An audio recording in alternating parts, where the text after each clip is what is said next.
50-mile-an-hour crash into a tractor, simulating the worst-case scenario, a head-on collision with some agricultural heavy metal. The sort of accident that could happen on any stretch of rural single carriageway. The question is, will hitting it at 50 miles an hour, the new suggested lower speed limit for country roads, make the accident any more survivable? Well, let's do it and find out. The car weighs around 1,200 kilograms and has a crumple zone built in. The tractor weighs nearly 3 tons and has no crumple zones. So, imagine you're pressing on down that B road and you come round a bend to be faced by...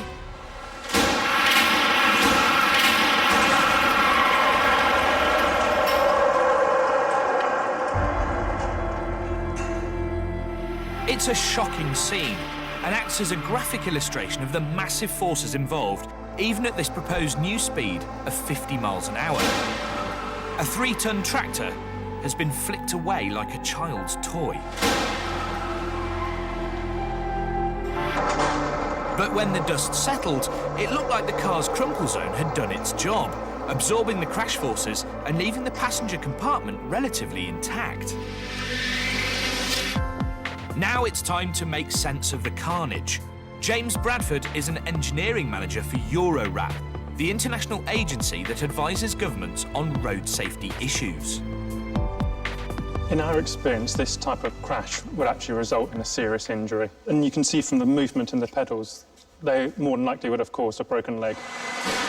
And as well as a broken leg, your body would have to cope with the potentially fatal G-forces of decelerating from 50 miles an hour to a standstill in just 4 meters. When the tractor moved, it helped dissipate some of the energy. Had it been any heavier, even more of the forces would have been transmitted to the car. Nevertheless, and here's what surprised us, despite this mess, reducing the speed limit from 60 to 50 miles an hour can reduce the risk of fatal injury by 50%. It's all to do with schoolboy physics. Energy is proportional to the square of speed, so it only takes a small reduction in velocity to result in a large reduction in the crash forces. That means less energy for the car's crumple zones to deal with, and ultimately less energy going through you, the passenger. So, what speed limit would definitely keep you alive? From the research done into this, you'd actually have to reduce the speed limit down to 25 miles an hour to actually guarantee that you wouldn't have a fatal accident. It would never go anywhere, though, would we? Exactly. But no matter what the speed limit, humans are fallible and can still crash on a badly designed road. What's the kind of things that you'd be looking at to try and make rural roads a bit safer? In Europe, we say that as well as reducing the speed limit, the other option is to actually increase the road design. Right. So what would that mean? Just sticking Armco down all our country hedges? That would mean providing safe overtaking opportunities, providing safe run-off zones, and where you can't do that, then putting Armco in place. Oh, God, that would involve a lot of engineering. It involves a lot of engineering, but it's very cost-effective engineering compared to the cost of crashes. The cost to society of every fatal road traffic accident is more than £1 million. Giving Britain's roads the gravel traps and protective barriers of a racetrack would indeed be a cheaper, long-run alternative. But what could be done immediately is improve signage.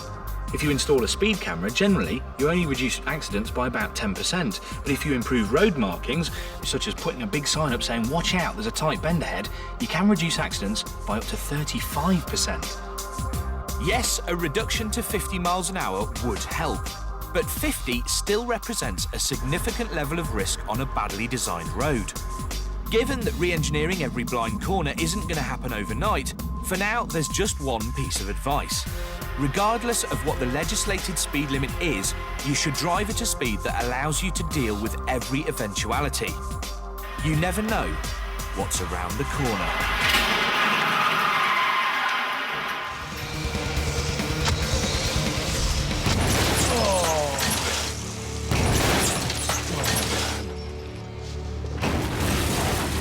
I really didn't think it was going to be quite that loud.